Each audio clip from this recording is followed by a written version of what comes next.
She painted it up and down her arms. It's all over her hands.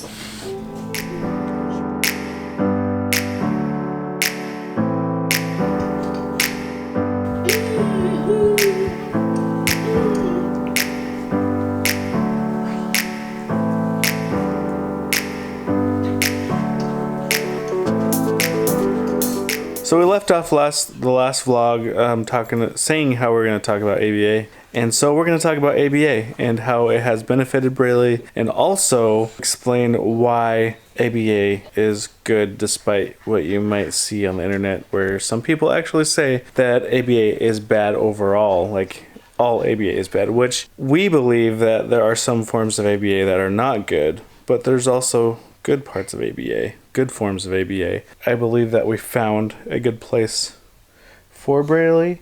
And we believe that there's ABA centers out there that do very good things. With ABA, Braylee has been able to learn a lot of life skills that are going to help her throughout her lifetime. If we never went through the ABA process with her, we may have never seen some of these skills that she has. Like direction following. For right now, it's mostly one-step directions, but she's showing signs of even comprehending more than that, and that is from ABA therapy. That's where she learned those skills. We want to point out what has been learned through ABA. Some of the stuff that happened at Chuck E. Cheese, it's stuff that she's learned through ABA. Yeah, it's a product of ABA. A lot of her receptive language has come from ABA, just in general. I feel like her understanding of language and identifying objects it was almost non-existent before we started ABA, and I remember not thinking that that was something that you could really work on. Like, how do you make somebody understand words? Remember years ago I always said she understands the functionality and purpose of items, but she doesn't know the words of, like, she knows what a shoe does, she knows where it goes, what it's for, its purposes, but she doesn't know that it's called a shoe, and that was accurate at that time. And now Braylee is able to identify a lot of words and understand a lot of words, even though she can't say them. ABA has made it so that we understand a little bit more about how much she understands, because they work on programming and they do like all the first 100 words, they call it, and stuff like that. And so they'll set out sets and ask her, point to dog, point to car, and stuff like that. And so it helps us understand what she understands. For the longest time, we just didn't know how much she understood. And we still don't truly know, but it's a good start. With ABA, one of the concerns that we hear is ABA stops self-stimulatory behaviors. One thing that we made sure when we started at the place we're at now is to make sure that is not... We asked, are you going to suppress her stems?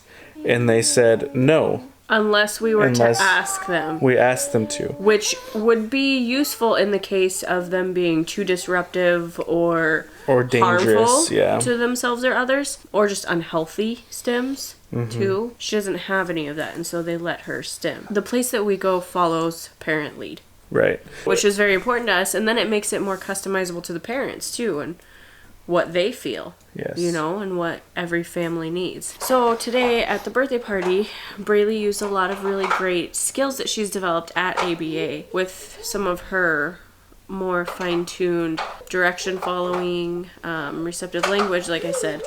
So we did get video of that, right? Of the process of the whole game. Yeah. Good job. Get your coin. Get your coin.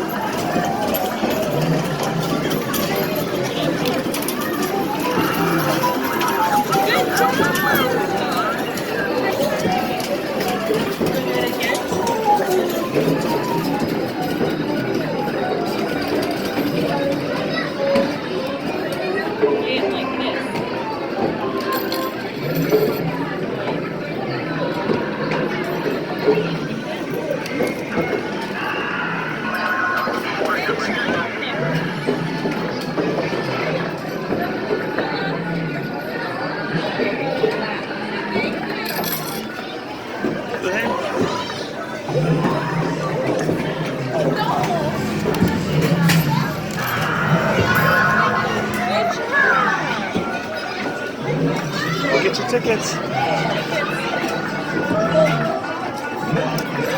job. Here, my hand. Thank you. High five. Awesome. So a lot of the games are very similar, and a lot of the ones that she likes were token involved.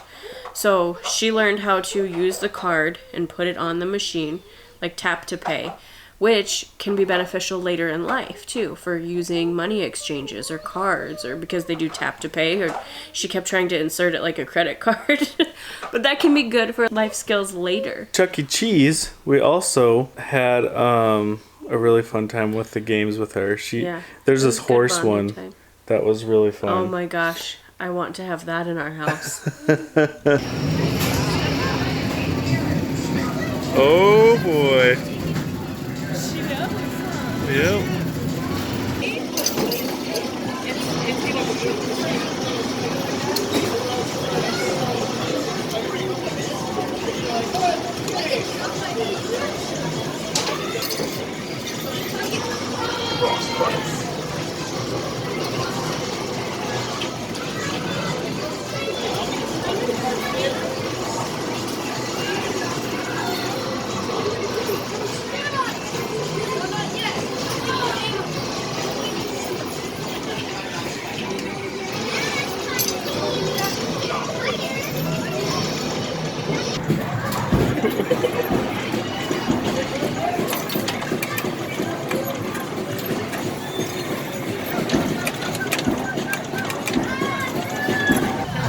Is this your favorite thing in the world?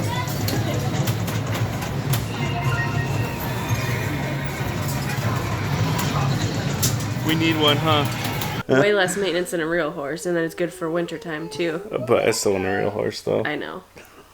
Today we learned where Braylee's hand-eye coordination is. We learned a lot about Braylee's hand-eye coordination today with Fruit Ninja game. But it really kind of gave us a feel of she doesn't have hand-eye coordination. Yeah, and that is actually due to a symptom of dyspraxia. Dyspraxia. Yeah. She really struggles with the hand-eye coordination. Yeah. And so those types of games are actually beneficial to her because it helps practice with it. It doesn't mean she'll never have the hand-eye coordination. It just means that it's harder for her to do. Yeah, it's harder for her to do, and she can grow on it. It just takes a lot more work than me and you. Maybe we just need to go to Chuck E. Cheese. All these things are skill building. Chuck E. Cheese? Chuck E. Cheese has improved so much since the last time I've been there. And I remember those creepy looking creatures that they called the animatronics. Mice.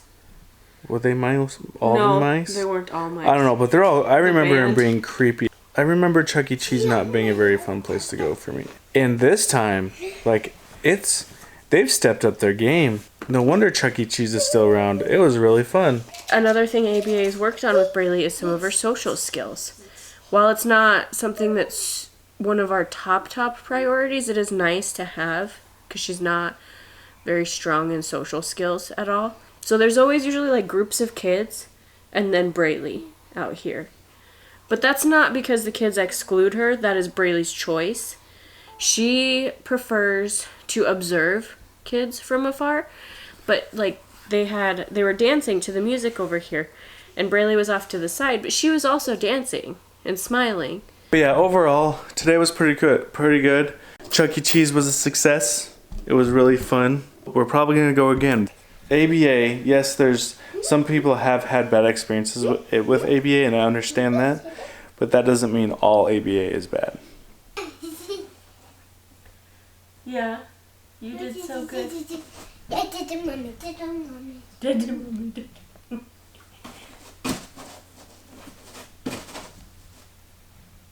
Are you jumping?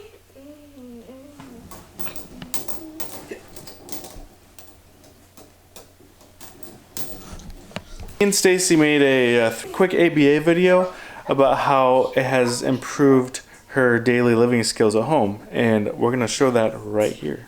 ABA has been super helpful for us as a family and Braylee individually, and I just wanted to share with you 3 ways that it's really improved her quality of life. Braylee's receptive communication has always been a big struggle for her, and ABA has helped improve that tremendously. to where we actually know that she understands what we are saying to her. And because she has these really great basis level receptive language skills now compared to before, she's also understanding us way better when we give her like simple one-step directions. Yeah, bring it here. 2 hands. The receptive skills have really helped her in following directions, and following directions have helped her learn a lot of the routines that she would need to help participate and really do self-care, and that then increases her level of independence that she has now, which really contributes long-term to how independent she will end up being. Good job carrying! Stop! For example, today we made cookies with Braylee, and in ABA a lot of it is rewards based, so that is really motivating for her in itself. But being able to tell her what to do as far as all the steps, she's understanding the directions that I'm giving her. She's able to follow through with those directions. She is also kind of learning some of the self-care skills. Like this is something in preparing food or washing hands, and she now has those skills because we worked on them in ABA and with ABA at home. Okay, can you try?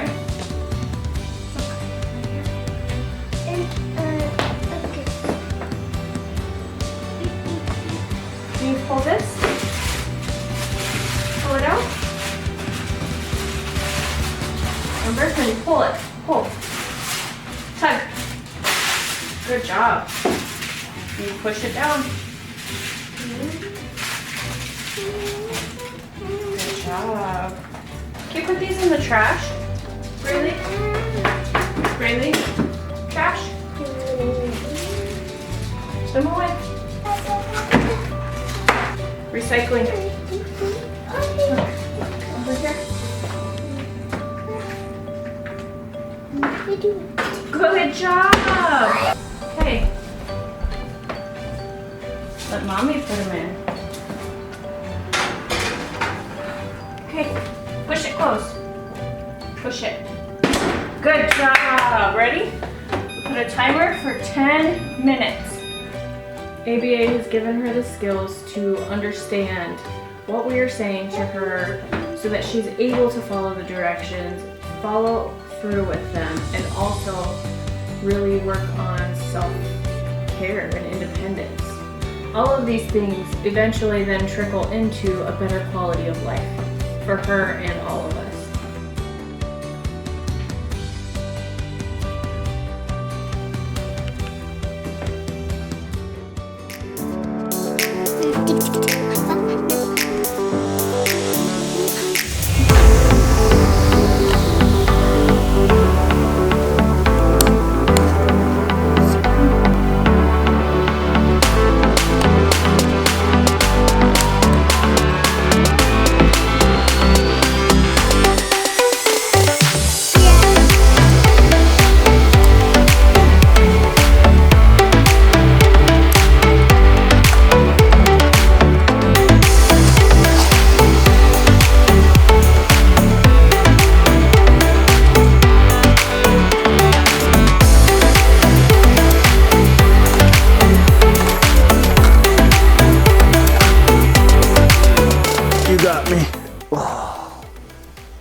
You having fun today, B?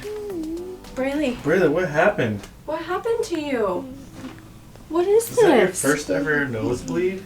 Look. She painted it up and down her arms. It's all over her hands. She was probably just picking her nose. She wiped it all over her arms. She turned it into a painting experience. I think it's a lot of sensory. Yeah, and she loves painting, and I think that's part of why she just decided to paint her arm, her hands. But it didn't. She didn't do anything in her room though, which is good. She used to not be able to have markers because she would color up and down her hands. And she would also color walls. But I'm saying she used to watch those videos of Daddy Finger and painting, remember? And Oh, she would yeah. paint up and down her hands. First nosebleed. like real nosebleed. We thought it came from her mouth, like another tooth or something, but Yep. every day's a new experience, right? That's scary though to see, like. Walk out of the bedroom and there's just blood. It looks like she ate something.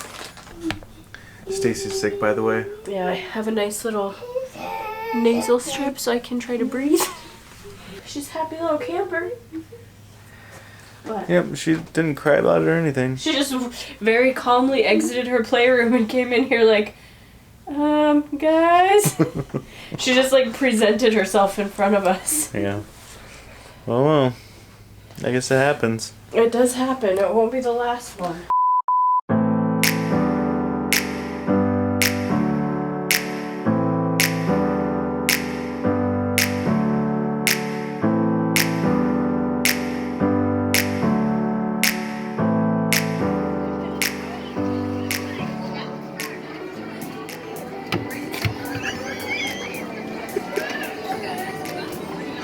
That was a good try, B. That was good. Guess what day it is? Friday. Gotta get down on Friday. We could be a duet.